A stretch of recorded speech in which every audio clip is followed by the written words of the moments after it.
Di masa lalu, setiap peristiwa alam selalu membuat masyarakat menciptakan kisah yang akhirnya menjadi legenda atau mitos. Secara turun-temurun, mitos ini masih diyakini hingga kini. Tapi apakah hal yang kita dengar dan yakini tersebut hanya sebuah mitos? Atau merupakan fakta yang bisa dijelaskan dengan logika? Kali ini On The Spot akan mengupasnya dalam fakta dan mitos.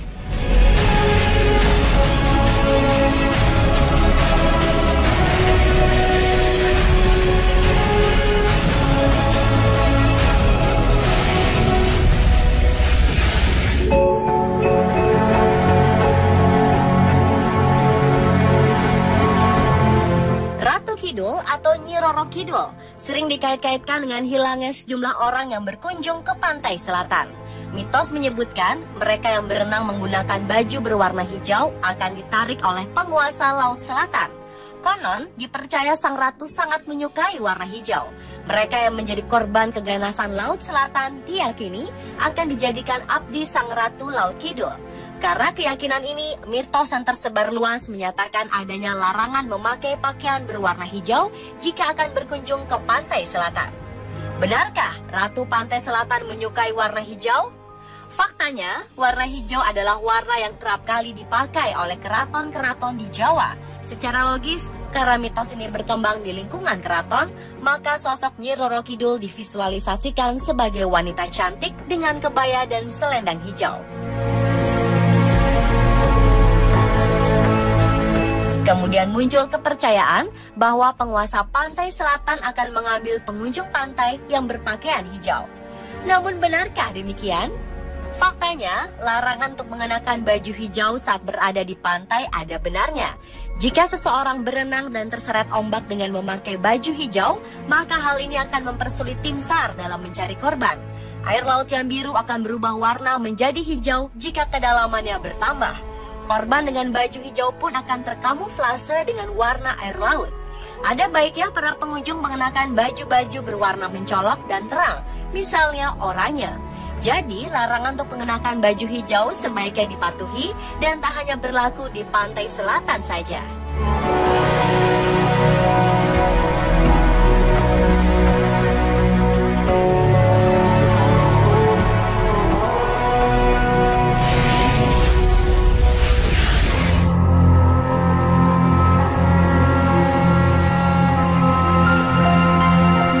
Siapa yang tak mengenal keangkeran tol Cipularang? Banyak yang meyakini ruas tol tersebut terutama mulai kilometer 60 hingga kilometer 100 merupakan poros gaib yang kerap kali meminta tumbal para pengguna jalan yang sedang melintas.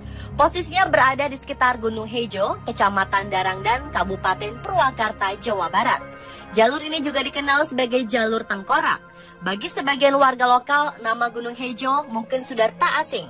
Masyarakat Purwakarta memang mengenal Gunung Hejo sebagai daerah ritual pemujaan.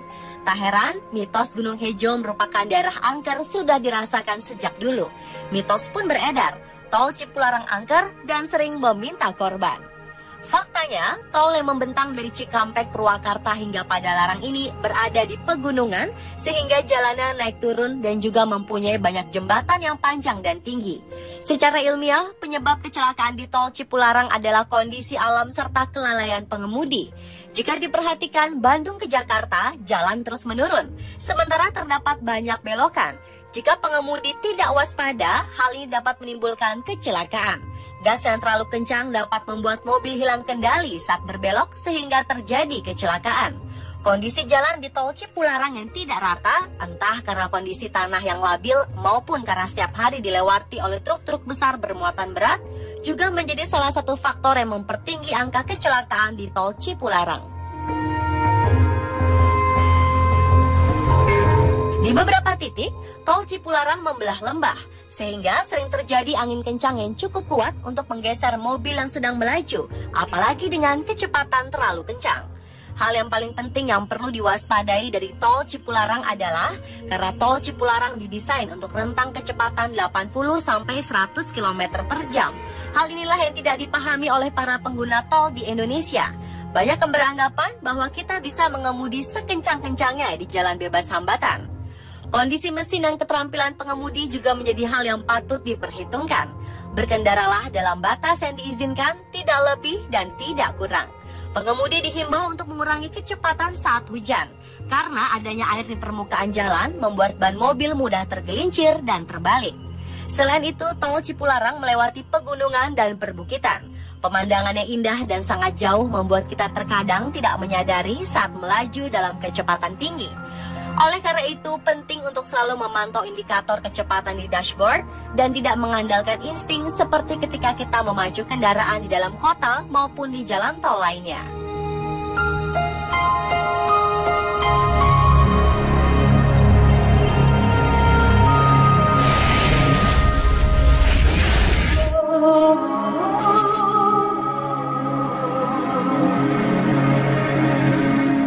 Keberadaan beringin kembar yang terletak di alun-alun Yogyakarta memang tak lepas dari legenda dan mitos.